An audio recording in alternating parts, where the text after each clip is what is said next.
My stepmother locked me up in a dungeon where nobody would see me or notice my beauty. She brought out her daughter who was the same age as me and showed her off to the world. But me, she hid me like a secret. She gave me leftover food, made me scrub the ground at night, forced me to do heavy chores meant for grown men, and anytime she was broke, she gave me to men in exchange for money. My name is Edeora, but in that house, I was called nothing. Nobody used my name. Nobody remembered I was human. I was just you, or hey, or stupid girl. I was only 8 years old when my father died. He was the only one who loved me. He used to call me his golden light. But once he was gone, darkness came. My stepmother, Mama Ifeoma, changed overnight. Before, she used to smile at me and call me sweet names when my father was around. But after his burial, she stopped pretending. She moved me from my room into a small storeroom at the back of the house. The room had no window. Just a small hole in the wall for air. It was dark and smelled of dust and rat pee. That was my new home. Her daughter, Ifeoma, who was just 3 months older than me, took over my bed, my clothes, my books, and even my shoes.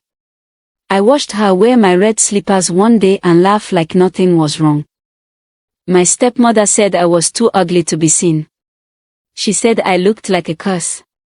She told visitors that she had only one daughter.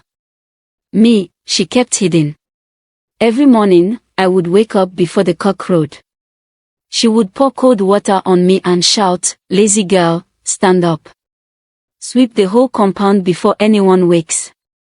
After sweeping, I would wash plates, fetch water, and scrub the kitchen floor.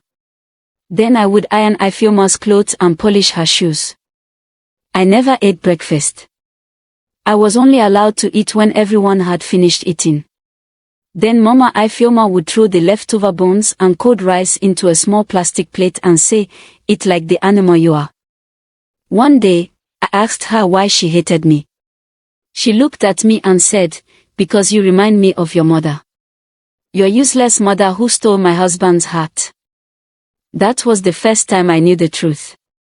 My real mother died when I was 2. I had no memory of her. But now I understood. Mama Ifeoma was jealous of a dead woman, and she was punishing me for it. Things got worse when I turned 12. That year, I started growing breasts. My face began to glow. My hair became longer. Strangers who came to the compound would say, "Who is that fine girl sweeping outside?" Each time someone said that, Mama Ifeoma would beat me in secret. She would slap me and say, "So you want to use your beauty to shame my daughter? Nonsense." Then one night, she did something I will never forget. She came to my small room with a torchlight and a wrapper. She said, "Come with me." I followed her. She led me through the back gate into a waiting car. A strange man was inside. He was old and fat. I didn't know what was happening. She pushed me inside and said, "Do whatever he tells you. If you try to run, I will kill you." That night, my childhood ended. When I came back, she gave me N500 and said, "Don't cry. You are now useful." From that day on, she started sending me out to men anytime she needed money. Some were old. Some were young. Some were cruel. Some laughed like devils. I begged her many times. I cried. I knelt. I told her I was tired. She would only look at me and say, "I feed you, don't I? You live in my house. This is your thank you." Nobody knew what I was going through. Ifeoma laughed at me every day. She wore beautiful clothes and went to school. I wore rags and stayed at home, like a prisoner. One day, a man beat me so badly I could not walk for 3 days. Mama Ifeoma didn't care. She said, "Next time, satisfy him better." The pain never ended. Sometimes she would pour hot water on my back if I refused to go. Sometimes she would lock me for days without food. She was like a demon sent from hell. I started losing my mind. I began to talk to myself. I would scratch my skin till it bled. I thought of running away many times, but I had no money, no friends, no family. I was alone in the world. Then one day, something strange happened. A new neighbor moved in next door. Her name was Mama Chinyere. She sold vegetables. She had a small daughter called Amora. One morning, I was outside scrubbing the floor when Amora walked up to me and gave me a mango. I looked at her, confused. Nobody had given me a gift before. I took the mango and smiled. Mama Ifeoma saw it and slapped it out of my hand. "Don't talk to that girl," she screamed. "She's a witch." But Amora kept coming. Sometimes she would drop banana peels and whisper, "Sorry." Sometimes she would draw smiley faces on the sand. One day, Mama Chinyere caught me crying outside. She came close and asked, "What is your name?" I looked around, scared to speak. She said again, "Tell me. Are you okay?" I said nothing. But my eyes told her everything. She touched my shoulder and said, "I see you. You are not invisible." That night, I prayed for the first time in years. I said, "God, please let someone save me. Let someone see my pain."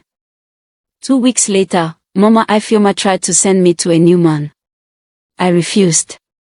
She locked me up for 3 days. No food. No water. On the 4th day, I fainted. I woke up in a hospital bed.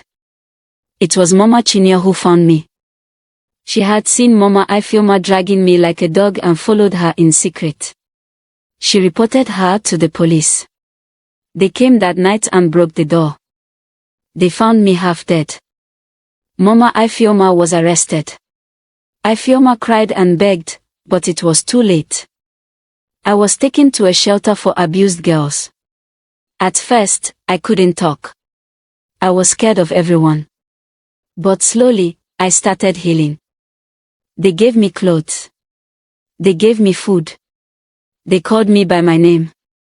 They said, "You are not a slave. You are not a thing. You are a girl. And you matter." Now, I'm 16.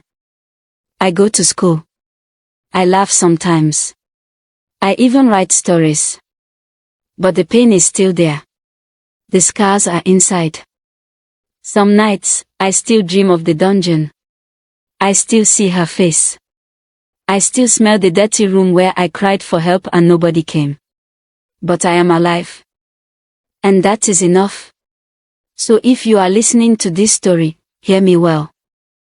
There are many girls like me out there. Girls who are hidden.